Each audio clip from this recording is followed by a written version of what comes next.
This is totally unexpected from the Vijay. Literally, per life 20 lakh rupees. If you got injured, 2 lakh rupees. ನೀನು ತಗೊಳ್ಳೋ charges ಬಂದು 150ರಿಂದ 200 ಕೋಟಿ charge ಮಾಡ್ತೀಯ. ಒಂದು film ಮಾಡೋಕ್ಕೆ ಎಷ್ಟು 40-50 ದಿನ ನೀನು ಶೂಟಿಂಗ್ ಮಾಡೋದು. ಈ ವಿಡಿಯೋ ನೋಡಿದ್ಮೇಲೆ ತುಂಬಾ ಬೇಜಾರಾಗುತ್ತೆ. ಬಿಕಾಸ್ ವಿಜಯ್ ಕಡೆಯಿಂದ ಇದಂತೂ ಎಕ್ಸ್ಪೆಕ್ಟ್ ಮಾಡಿರ್ಲಿಲ್ಲ.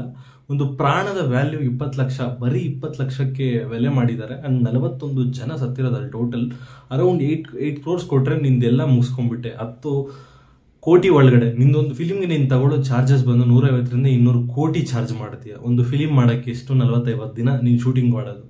ಅಂಥದ್ದು 41 ಜನ ನಿಮ್ಮ ಪಾರ್ಟಿಗೆ ಬಂದು ನಿಮ್ಮ ಪಾರ್ಟಿ ಮೀಟಿಂಗ್ ಬಂದು ಸತ್ತೋಗಿದ್ರೆ ಅಂಡ್ ತುಂಬಾ ಜನ ಬಂದು ಇಂಜುರಿ ಆಗಿರೋರಿಗೆ 2 ಲಕ್ಷ, ಸತ್ತೋಗಿರೋರಿಗೆ 20 ಲಕ್ಷ.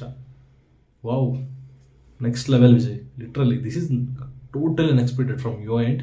ಅಂಡ್ ಆಲ್ಮೋಸ್ಟ್ ಇನ್ಸಿಡೆಂಟ್ ಆದಮೇಲೆ 30 ಡೇಸ್, ಇಟ್ಸ್ ಫ್ರೀಕಿಂಗ್ 30 ಡೇಸ್ ಇಷ್ಟು ದಿನ ಏನು ಮಾಡ್ತಾ ಇದ್ದಾರೆ ವಿಜಯ್ ಅವರೇ. ಅಂಡ್ ಶೇಮನ್ ತಮಿಳ್ನಾಡು ಗೌರ್ಮೆಂಟ್ ಅಂತ ಹೇಳ್ಬೋದು. ಬಿಕಾಸ್ ಇಶ್ಯೂ ಆಗಿ ಇನ್ನೂ 30 ಡೇಸ್ ಆದರೂ ಕೂಡ ಇನ್ನೂ ಯಾವುದೇ ಥರ ರೆಸ್ಪಾನ್ಸ್ ಆಗಿರಲಿ, ಇಲ್ಲ ಗೌರ್ಮೆಂಟ್ ಕಡೆಯಿಂದ ಒಂದು ರೂಲ್ಸ್ ಆ್ಯಂಡ್ ರೆಗ್ಯುಲೇಷನ್ಸ್ ಆ ಕಾರಣ ಯಾರಾಗಿರೋರ್ನ ಅರೆಸ್ಟ್ ಮಾಡೋದಾಗಲಿ ಏನೂ ನಡೀತಿಲ್ಲ. ಬಟ್ ಐ ಡೋಂಟ್ ನೋ, 41 ಜನ ಸತ್ತೋಗಿದ್ರು, ಅದಕ್ಕೆ ಯಾವುದೇ ಒಂಥರ ಮಾನವೀಯತೆ ತೋರಿಸೋದನ್ನು ಗೌರ್ಮೆಂಟ್ ಮಾಡ್ತಿಲ್ಲ ಅಂತ ಅನ್ಸುತ್ತೆ. ಬಿಕಾಸ್ ಅವ್ರಿಗೆ ಏನೇ ಇಶ್ಯೂಸ್ ಇರ್ಬೋದು, but it's comes to public problem ಅಂತ ಹೇಳಿದಾಗ ಎಲ್ಲರೂ ಒಟ್ಟಿಗೆ ಬಂದು ಆ ಇಶ್ಯೂನ ಸಾಲ್ವ್ ಮಾಡಬೇಕಾಗಿತ್ತು. ಬಟ್ ಇಲ್ಲಿ ಗೌರ್ಮೆಂಟ್ ಕಂಪ್ಲೀಟ್ಲಿ ಫೇಲ್ಡ್ ಆಗಿದೆ ಅಂತ ಹೇಳ್ಬೋದು. ಅಂಡ್ ವಿಜಯ್ ಅವರು, ನನಗೆ ಈ ಇನ್ಸಿಡೆಂಟ್ ಆದಮೇಲೆ ಲಿಟ್ರಲಿ ಹೇಳ್ತಿದ್ದೀನಿ, ಡೌಟೇ ಗುರು.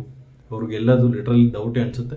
ಹೋಪ್ ಏನಾಗಲಿ, ಸ್ವಲ್ಪ ದಿನ ಕಾಯ್ದು ನೋಡೋಣ. ಅಲ್ಲಿ ತನಕ ಸ್ಟೇ ಟ್ಯೂನ್ ಟು ದಿ ಕಿರಿಕಿಂಗ್ ಚಾನಲ್. ಕಂಟೆಂಟ್ ಇಷ್ಟ ಆಗಿದ್ರೆ ಚೆಕ್ಔಟ್ ಮಾಡಿ, ಸಬ್ಸ್ಕ್ರೈಬ್ ಮಾಡಿ. ಸಿಗೋಣ ನೆಕ್ಸ್ಟ್ ವಿಡಿಯೋ. ಟಿಲ್ ದೆನ್ ಬಾಯ್.